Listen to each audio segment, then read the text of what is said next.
మాషాల్లా. చూస్తున్నారు కదా. అస్సలాము అలైకుం వరహమతుల్లాహి వబరకాతుహు. Hi hello welcome to my channel అండి. రాత్రి అనేది నేను పిండి గ్రైండ్ చేసి పెట్టుకున్నాను. చూస్తున్నారు కదా, పిండి ఇక్కడి వరకు గ్రైండ్ అంటే ఇక్కడి వరకే పిండి ఉంది. ఇలా చూపిస్తాను. ఇక్కడి వరకు గ్రైండ్ చేసి పెట్టానండి. ఇంత బాగా పొంగిందంటే పిండి చూడండి. ఇలాగా చూస్తున్నారా, ఇలాగ రావాల. అప్పుడు మనకు నచ్చిన దోశ మనం వేసుకుని తినొచ్చు. పిండి ఇలాగ ఉండాల.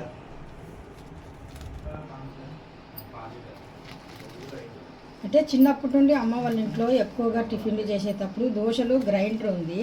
బయట వాళ్ళు కూడా హోటల్స్ వాళ్ళు వచ్చేవాళ్ళు ఇంటికి పిండి ఆడించడానికి. అప్పుడు చూసేదాన్ని, ఒక్కొక్కరు ఒక్కొక్క లావు తెచ్చేటోళ్ళు. కాకపోతే ఇది మాత్రం అమ్మ మాత్రము ఇంట్లో ఇలా చేసేదన్నమాట. దోశలు బాగా మెత్తగా దూదుల్లాగా రావాలి అనుకుంటే ఇలాగ మనం పిండి గ్రైండ్ చేస్తే ఇలా ఉంటుంది అనేసి. ఇప్పుడు చూస్తున్నారు కదా, ఇలాగ కలిపేస్తున్నానండి. ఉప్పు వేసిన తర్వాత మనకు లోపల అనేది గాలి అనేది ఉంటుంది. పిండి పొంగిందంటే లోపల కింద గాలి ఉంటుంది. ఆ గాలి మనం ఇప్పుడు పైన ఇలాగ కలపకుండా పిండిని ఒకసారి ఇలాగ లోపలికి కలిపేసామనుకోండి. చూస్తున్నారు కదా, ఇంత పొంగిన పిండి ఇప్పుడు కొద్దిగా తగ్గిపోతుంది. చూస్తున్నారా ఇప్పుడు ఎంత తగ్గిందండి.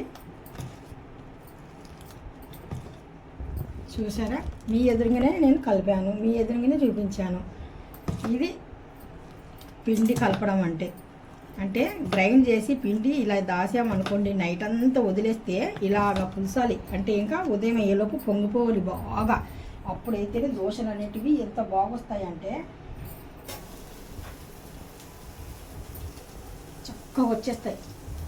पानी पर पानी छापती हूँ, वो जीरो हो जाएंगे। ढाक दाली से ये रखो जो समय तो मेरा